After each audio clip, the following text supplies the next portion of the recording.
Hey, everybody. Welcome back from Thanksgiving. So anybody that is jumping on here, hopefully the tryptophan is out of your system and you're not going to be falling asleep. And who knows what is next, but is help on the way? I don't know. We'll find out. We'll talk a little bit more about that and speculate. As people are ramping on here, again, just a reminder, please use the Q&A button to hit us up, use the chat to harass us. And this is a big shout out to Gupton Land Clearing. So we got this cool swag. Normally that goes to Duke engineers and people that they're clearing land for, but they are a client. And so Mitch, thank you. Adam has his, it's still in his office. I went to the office specifically to get this hat. So thank you, everybody. All right, so as we go into another week of speculation and what's going on with Congress, and are we gonna get some help or not? What's it gonna look like if we do?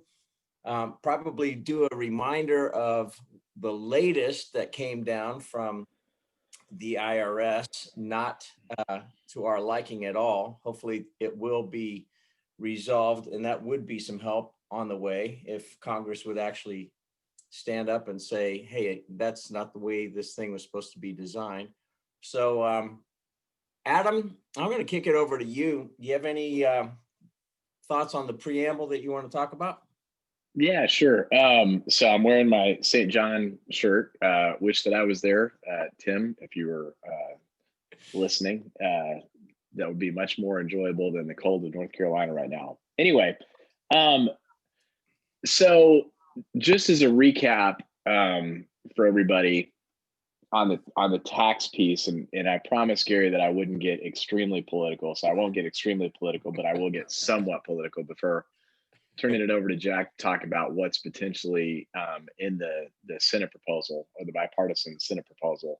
On the tax piece, on all of these webinars prior to Thanksgiving week, I think is when the revenue ruling came out. Either that or it was the week prior.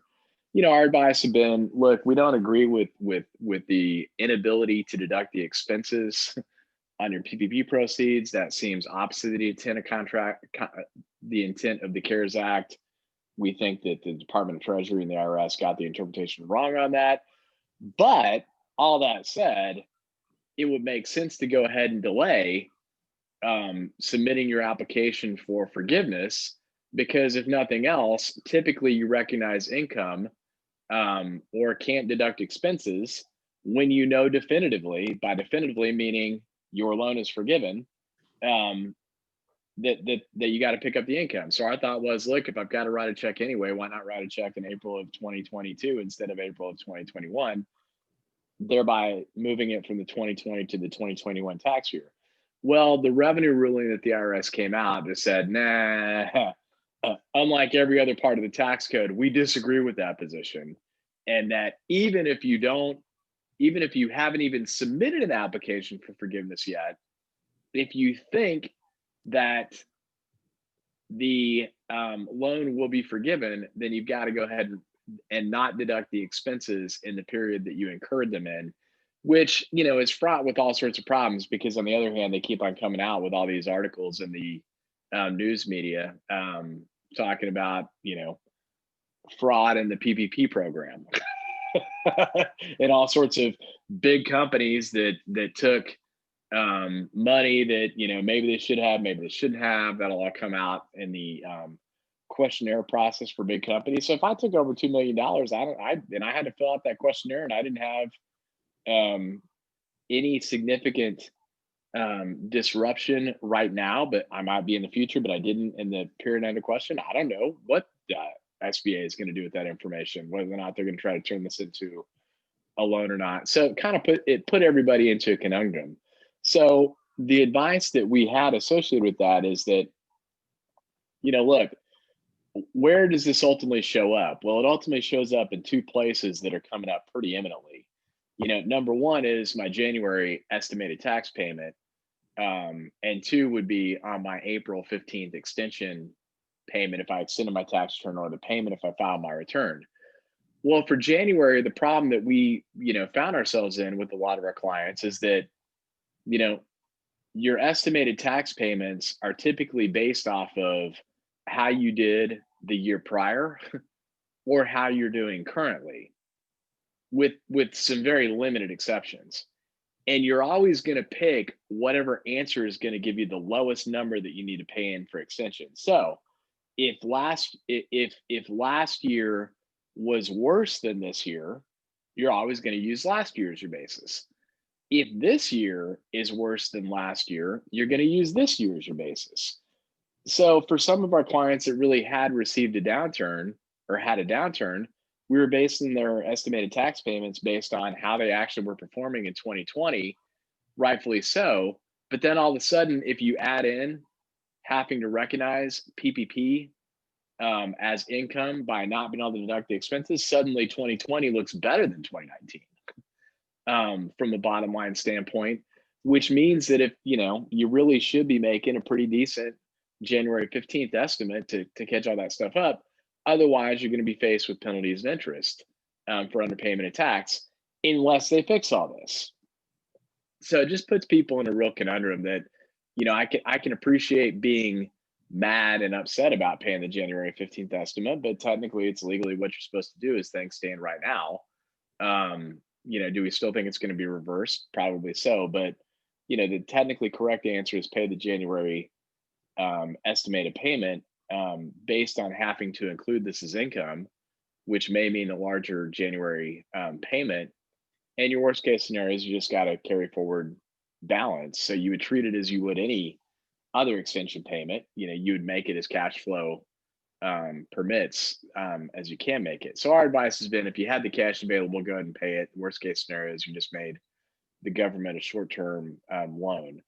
So all that said, my political tirade for a moment, Gary, because my advice was that, hey, for the webinar picture, we include a picture of Secretary Minchin with a little Noid circle through him. Is that I'm super excited about the latest Senate proposal, and you can if for no other reason that it was a bipartisan negotiation. I mean, you could make this whole, hey, Pelosi, you should have taken the 1.8 when you had the chance, blah, blah, blah. Like, you can make all those arguments all day long. Oh, Biden's going to pass something later. To me, it's more just the fact that a bipartisan group of people got together and said, hey, let's get something done. I got super excited about. And, it's got all the provisions that we would hope would be in it from a business standpoint. Loan missing item being payments to individuals, debatable on if that was implemented effectively or not. Anyway, but on the business side, sure, it could always be more, but can't argue with what it was trying to do on the business side. So if you start to dive into the weeds on this, come to find out that while the Treasury Department has taken the position that if Congress would like to clarify the deductibility of expenses, they should do so legislatively.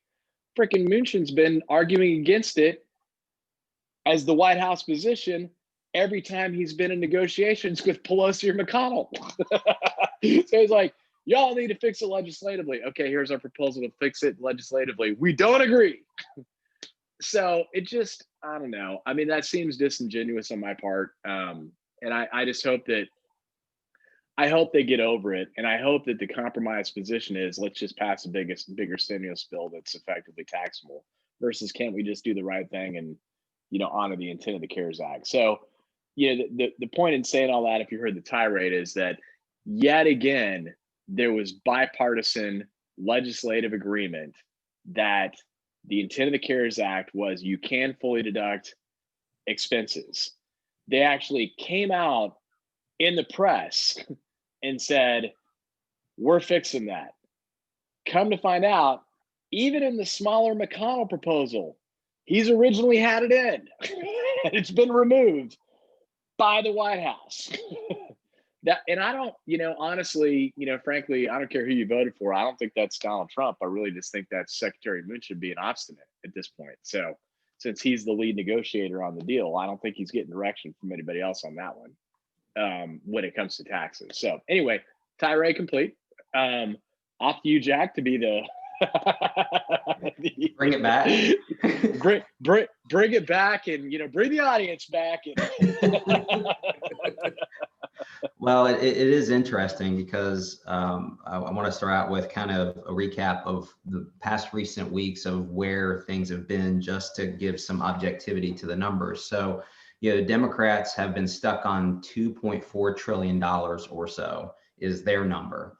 And then, at one point, the Republicans said 500 billion. They've floated around that number a little bit higher over the course of time.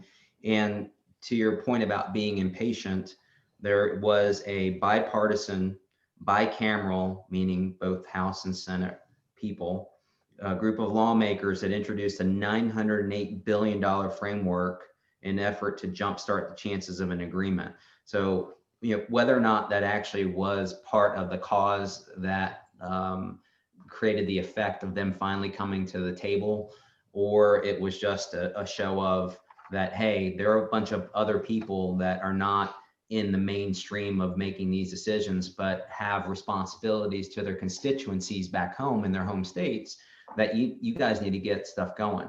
And so right now, I don't think that a number has come out, a specific number, but my understanding is that Pelosi, Mnuchin, and Schumer are in good faith effort compromises, and they haven't said what that number is. So, I guess by implication, it's somewhere between less than 2.4 trillion, higher than 500 billion, maybe up to $1 trillion. And understand that that is not just PPP money that's going to go out to people necessarily. That also has, in the mix of things, money that goes to governments for state-funded programs and things like that. There's also the mix of, are we each going to get a personal paycheck, a personal check into our bank accounts for this mini stimulus? And so a couple of other things. I found an article that says that, and this was through the International Franchise Association, they said about 100, at least 100 large business groups are sending letters urging Congress to pass the second draw PPP loans. So there's been a lot of attention to that. So let me give you a couple examples. 180 billion for unemployment insurance, 288 billion for more small business insurance through the PPP, and again, other unemployment benefits. So, when we start talking about these numbers, it's not just all PPP money going to small businesses. And so there's something else. Oh, noteworthy that Democrats admitted that they can no longer hold out for the $2.4 trillion. And so hopefully the pressure continues on. However, we are under a timer. I mean, they are close to, they all get to go home in a short bit of time. So I think maybe a week, maybe 10 days before they get to bolt out of DC, go back home to their families. So, we kind of said the same thing before, before the election, and at just at various time points, we're like, oh, there's so much pressure. Are they going to do something about it? Are they going to say, well, people are going to coast through the holidays, they're going to put a bunch of stuff on their credit cards, so they're really not hurting, at least, and at this moment, because they can defer that to later through credit cards and maxing those things out. So there's that. And then I don't know if you want to talk about and get into the whole disclosure of names of borrowers, grant recipients above $150,000, but that's something that came out 2 days ago. The first, the quick history behind that is that back in the middle of November, these were going to be disclosed, and there was a lawsuit filed, and the SBA sought essentially a temporary restraining order so they wouldn't have to disclose it. And the judge said, fine, get together your arguments. I'm going to give you the rest of the month of November and come back by December 1st, and let's have a discussion. The SBA for those 15, 16, 20 days did nothing about it in with respect to this lawsuit. So by default, it was required to be disclosed. And so you look, and I called up the file. It's, you know, I don't know how many, 40 megabytes. It took a while. My computer basically hiccuped and said, "What are you doing?" And it came through, but it's there. And I sorted it, you know, just kind of alphabetically by numbers, and, you know, saw friends and family, you know, what they got out of the, you know, the Christmas bucket kind of thing. And so it's interesting, but you know, but then so what? It's like, okay, well, interesting information. What am I going to do with that? Am I going to go say why them but not me kind of thing? Or so just interesting facts about that. But it was so now we have all of it. Before it was the below 150. The reason why this is relevant is because the 150, the below 150 had general information, but it was not specific to lenders or to borrowers. And now you have the whole range from 0 up to $2 million as to who got what. So, and if you remember from prior conversations, a lot of the loans, the grants were in that range, you know, 150 or below. So anyway, those are my thoughts on that. Yeah, the one thing I'd add to Jack's comments is that, you know, every other time they've talked about trying to get something done, there wasn't a looming deadline. In this particular instance, the looming deadline is the expiration of benefits. The real key one, in my opinion, being the eviction component and the unemployment insurance component. So this hasn't really been business related unless you're a landlord.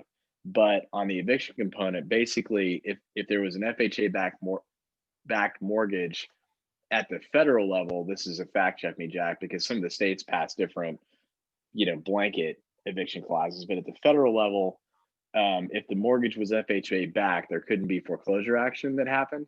And there's, you know, there's a lot, even if it's rental, you know, there's lots of FHA backed properties that are sitting out there. So there was an eviction moratorium that I believe expires December 31st. And then the second is part of the CARES Act had 2 enhanced unemployment benefits. Benefit number 1 was the everybody makes $48,000 this year benefit, which was the additional $600 that everybody received each week for a limited period of time. But the second benefit that is not talked about as much is they also expanded the standard duration of benefits to get even a reduced benefit to go through the end of the year. And that's the benefit that is also expiring at the end of December. And, you know, kind of the argument for the larger package, in my opinion, rightfully so, is it does include some more money for states who really are going to bear the responsibility for doling out any additional unemployment benefits. And it also includes some additional money for states associated with distributing a vaccine, potentially, and doing more testing, because that all costs money, and states are required to have a balanced budget. Whereas, you know, easy enough for the federal government to say, well, you all need to figure it out when we can have deficit spending all day long. And in fact, you got, you know, deficit hawks standing up saying, and we should go into debt for this, but not the states. So it's funny. As you can tell, I'm getting a little bit cynical in my old age. But when it comes back to the PPP component of the bicameral bipartisan proposal, you know, I think it's going to be safe to assume that whatever form happens, the most likely form will be, you know, that you're only getting the second round if you can demonstrate harm, probably retrospectively, not prospectively, and 2, that it'll target people that didn't receive loans. I don't know how they'll do it, because, you know, my opinion would be, you know, if there were still undispersed funds, even at the end of the last go round, it's going to be hard to find people that wouldn't have otherwise qualified. But Yeah, the second round, they're also going to try to target some very specific things like minority owned businesses, microloans, gig economy type businesses, those types of things. So I wouldn't expect I wouldn't be planning on, maybe I'll be pleasantly surprised, but I wouldn't be planning on a whole lot of second bite at the apple when I've got potential harm prospectively, or even if I've had limited harm. I think I'd be banking on, like, this is probably going to be targeted at people that can demonstrate real harm retrospectively, which is going to be an isolated pool.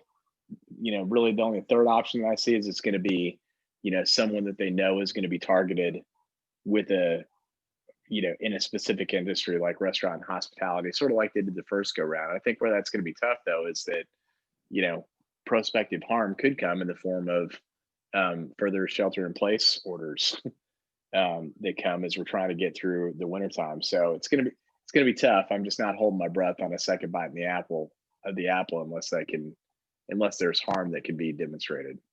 Otherwise, it's too small of a number. I mean, it doesn't.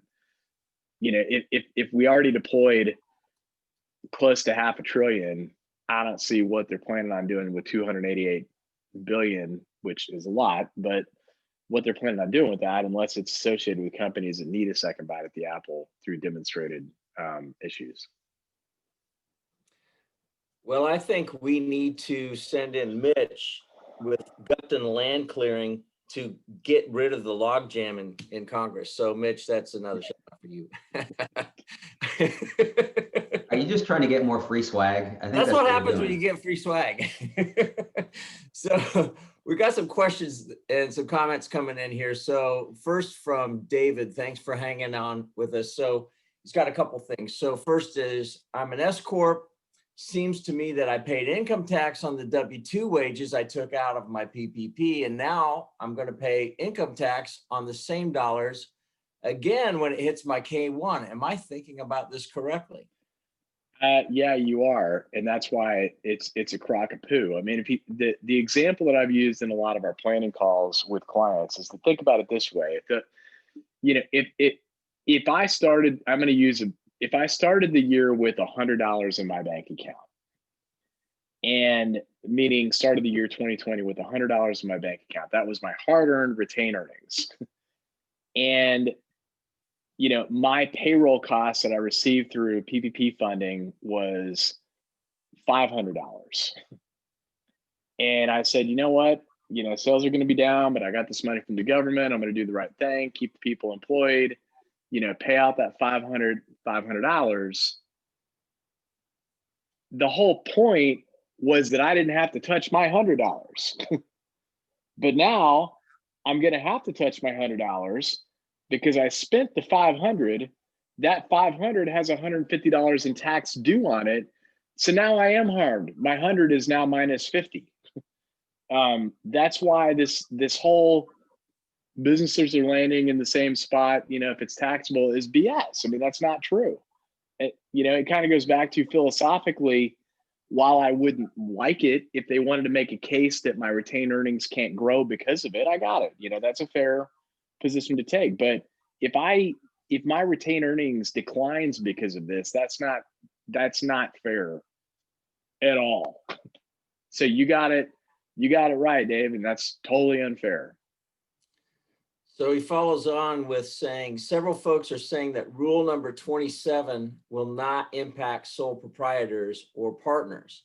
They believe that Schedule C filers partnerships will not end up paying tax on the PPP because their PPP does not offset payroll, but is based on profit. What the heck? Well, so that's a good question. I'll break that up into two categories. Sole proprietorships, it's a good question. I hadn't thought about it. I would think that at some point in the future that they will create parity with sole proprietorships. So my point being that I would bet what ends up happening is they say, whatever your income number is, you have to add back PPP proceeds to it, regardless of how you get there, versus saying you just can't deduct the wages. They haven't said anything about it yet. but I can't believe that they're going to let that stand, that there wouldn't be parity between people that had W-2s and people that didn't. When it comes to partnerships, unless the entire firm is made up of partners and there are no employees, you did have payroll as a component arriving at your PPP funds. So you're really only debating the extra amount that was associated with payments to partners. And the intent there was it was supposed to be based off your guaranteed payments, which are deductions for the purposes of arriving at your taxable income. In the event they weren't guaranteed payments, they just said, look, it's $100 grand.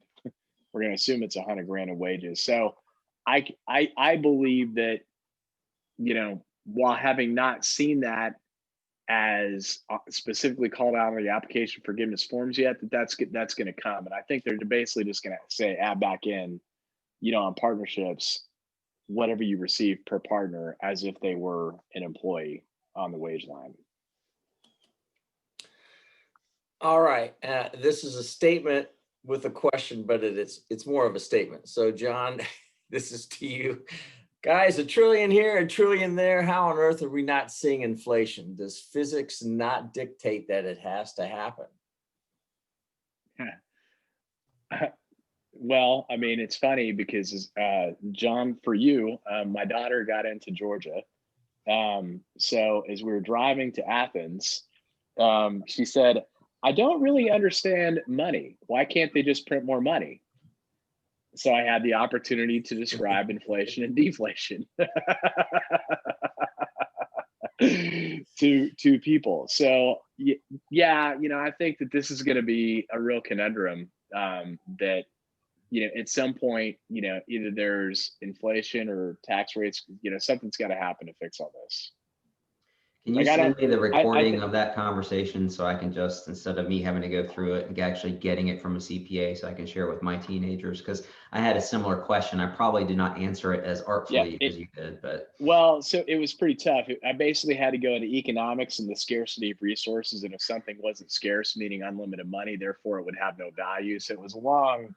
Yeah, I didn't go that far. I even dug back into the gold standard and then the silver standard and all the way through. Why? She probably glazed out at some point in that conversation.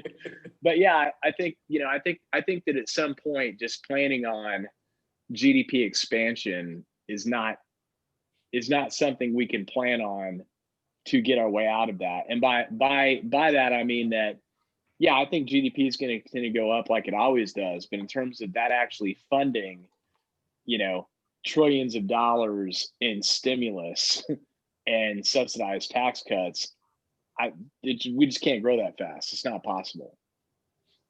Yeah, I was trying to find an article while you were talking.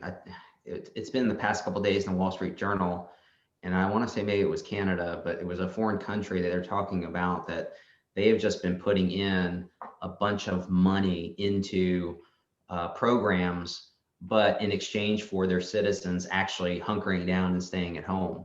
And so they have tied it to that. And the question is, can they continue to write these blank checks over and over again? Or at what point does it completely collapse that they are putting this much paper money essentially into their own economy? And especially, and they're doing it at a rate assuming that things are going to remain the same or just get a little bit worse, but that doesn't take into account what disastrous things maybe coming our way with respect to the holidays, with the mixture of flu and coronavirus and everything else, and business air travel and all those other things that go into. We don't know what the end of the year necessarily is going to look like, or the beginning of 2021. When I go to my office uptown, it's still a ghost town. So the bankers aren't back. Yeah.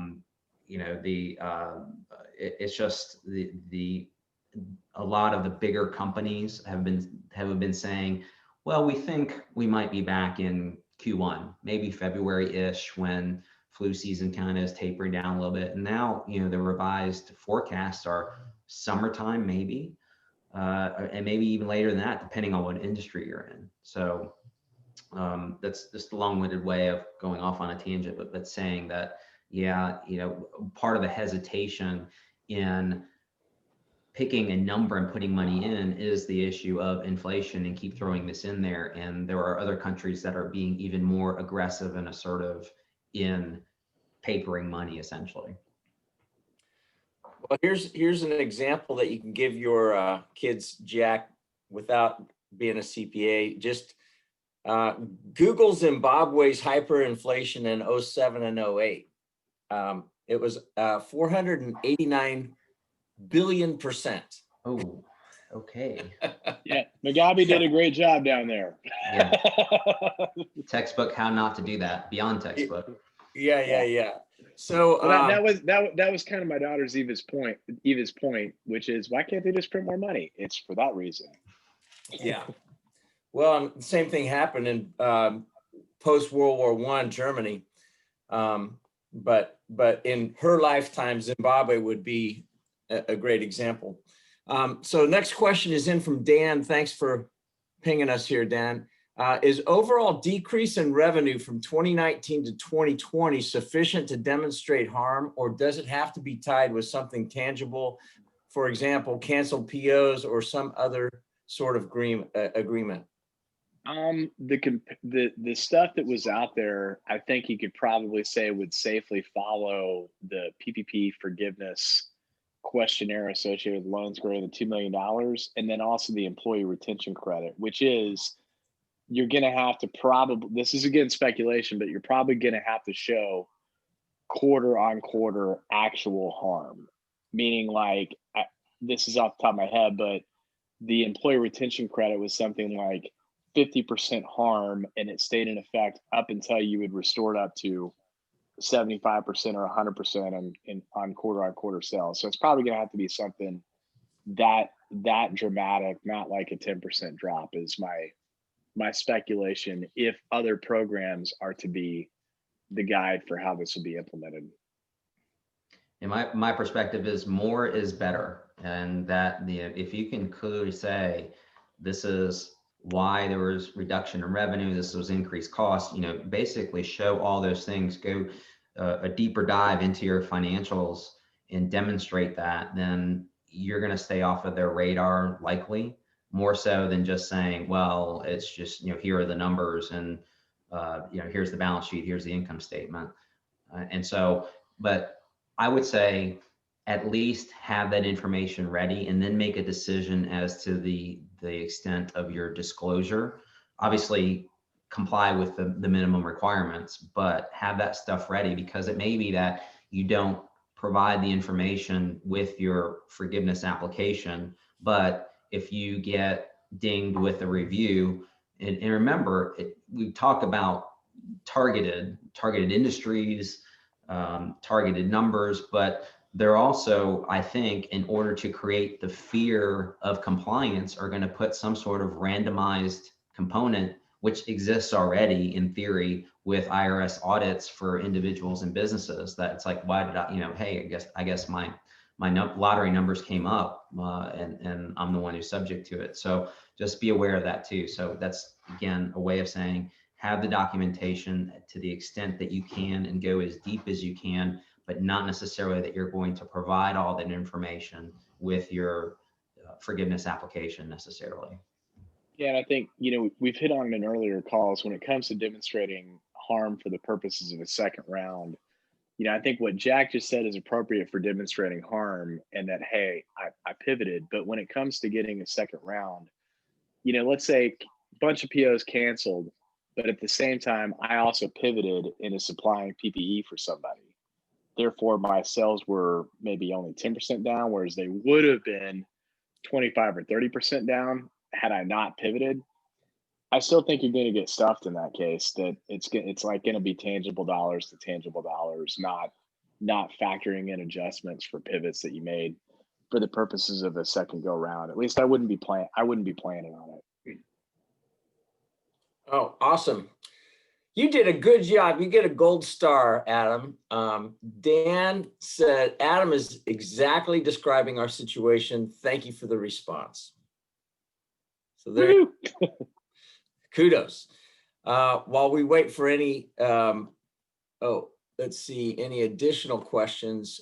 Something that Jack brought up, I think that's important, and this is going to be a plug to Tim Campbell of Apex while he's enjoying the warm and beautiful waters of St. John, hence Adam's t-shirt. But with the Buy the second place so I can use your first place. Just yeah, I've seen all his pictures on Facebook and stuff, and I'm like, dude, I'm already killing me. But with the expose of all that information for anybody that took or got over 150,000 in PPP loans, there is probably who benefits from that? Scammers. they know now that you got money. And so I would implore you to make sure that you are and your company is under heightened awareness for, scammers and phishing attacks and all kinds of stuff like that. So just for anybody that's got managed services companies like Apex, make sure that you guys are tied into them and are aware that, that information is now out there too.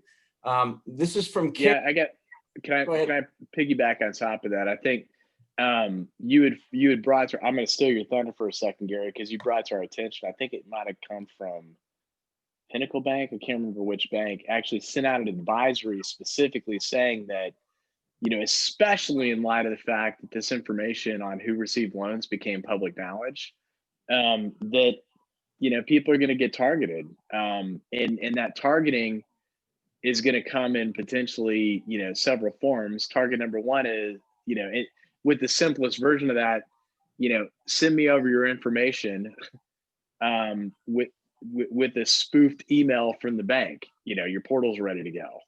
Now all of a sudden they've got your EIN, social security number, blah. That's bad. Number two would be, hey, we've been contracted by your bank to provide assistance. Send us over your information, bank account, blah, blah, blah. That's bad. Three is, hey, your bank will go ahead and pay for it. If you give us your information, we'll process the application for forgiveness on your behalf. That's bad. So just to reiterate Gary's point, super heightened sense of awareness around anything that you get at this point, now that the information's become public knowledge, around your application for forgiveness. As with anything, look over the domain of the email address, and it needs to be the real domain. There's a checklist of stuff that you're going to go through to make sure that you're not getting phished.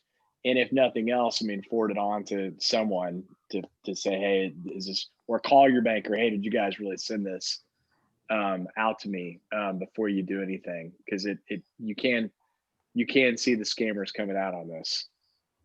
And I'm going to expand on your public service announcement to, there are certain categories of people that I think are deemed more vulnerable. And in this instance, are the older generations that are business owners and I'm speaking to your parents' generation, my parents' generation, that are great business people and they know how to run their business, but they're not kind of as skeptical and pessimistic about technology and about things that look legit, but how do you kind of make sure they're not, like taking your cursor over the email address and those kind of things, and don't hit a link. And so, I routinely send stuff to my parents and to my in-laws about things like that, and then other people, and I suggest that they share it too. So that's something you may want to consider. So even on, obviously this is a business forum, but also on the personal side, there is people that will scam and say, hey, you're a taxpayer, and because you are a taxpayer that you are entitled to this benefit, provide us all this personal information. And by the way, there is $100 processing fee, but we're going to send you'll get that back when we send you the money, kind of thing. So it's just stuff like that please do share that with others that may not be as tech savvy, or I should say even more trusting. That generation is just more trusting, generally speaking. A gentleman's and ladies arrangement a verbal arrangement. You know, you take people at their word, I think is, not to be cynical, but somewhat lost in later generations in comparison to some of the older generations at this point. Yep. Pick up the phone and call a known number, not the number that is on the email. So here's the next question. Carrie, good to see you here. Any clarity on the taxability for not-for-profit organizations that receive PPP money? Is this considered UBI or unrelated business income? They were silent on that, but my assumption would be if they don't fix the whole thing, that it'd be UBIT. All right. Any other questions out there? Hit us up. Man, it's been kind of a light day out there. No real harassment. Some really good questions though. David, good to see you back on here. And Mitch. I think people are just in the giving spirit. Okay, yeah, you got it, Carrie. She said thanks. Any other thoughts out there? Hopefully we'll have more answers, and help will be on the way. Gupton Land Clearing is going to be breaking down that logjam of Congress. Go get them. Take your biggest diesel cats and do something with that, Mitch. Any other final thoughts from you guys while we wait for any last resounding questions? No, I mean, one of the things that we'll pull together here in the next couple of weeks to do before Christmas is that, we continue to have some questions around, what's a potential tax proposal look like under a Biden administration, keeping in mind it still have to get through Congress. So we'll do a webinar sometime in the next couple. So just be on the lookout for everybody on the call. We'll do a webinar sometime in the next couple of weeks on a breakdown of, this is what it is today versus this is what is proposed, so that people can start to recognize what's really my worst case scenario. I did get, a question yesterday on a tax planning call. Don't I think there's going to be a flight of capital and a mass exodus of people leaving the country, associated with, that's never freaking happened. So, to my knowledge, nobody renounced their citizenship when Obama passed Obamacare. Nobody left the country because Trump got elected, as far as I know.